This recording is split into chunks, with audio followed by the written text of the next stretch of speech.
Since I mentioned it in my crouton video, I realized I hadn't done a video on how to preserve nuts. I learned this from my mother-in-law. These are pecans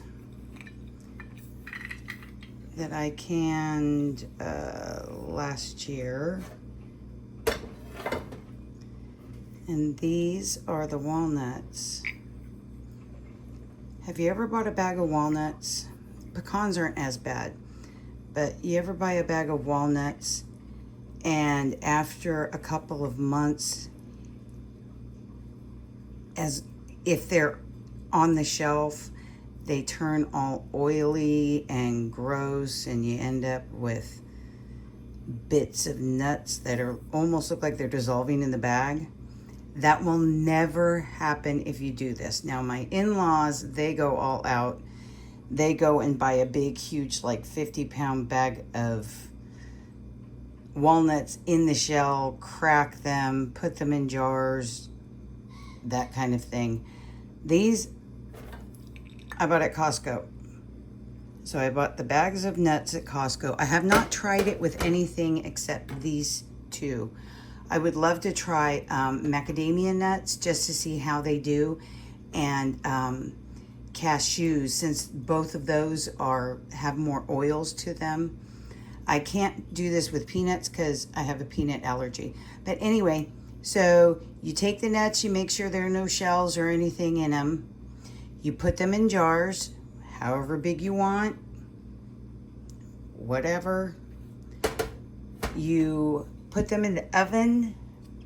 A cookie sheet is easiest so they don't slip on the rack. You place them in the oven with the lid on and the ring at 250 degrees.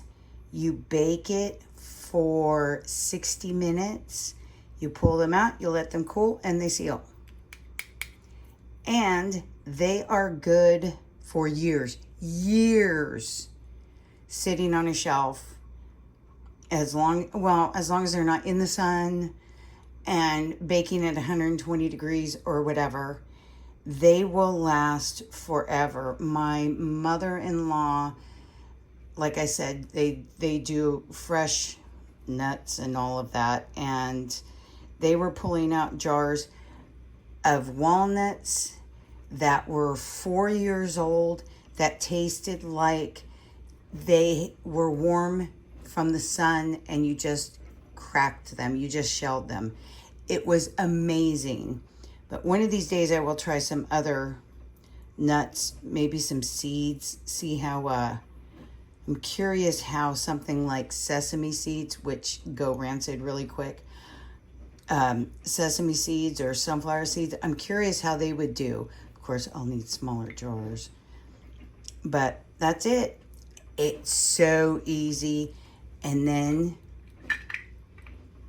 you have nuts for life. You don't have to worry about bugs getting in the shells, which is what will happen if you store them in the shells, because there are bugs in the shells and you don't know about it.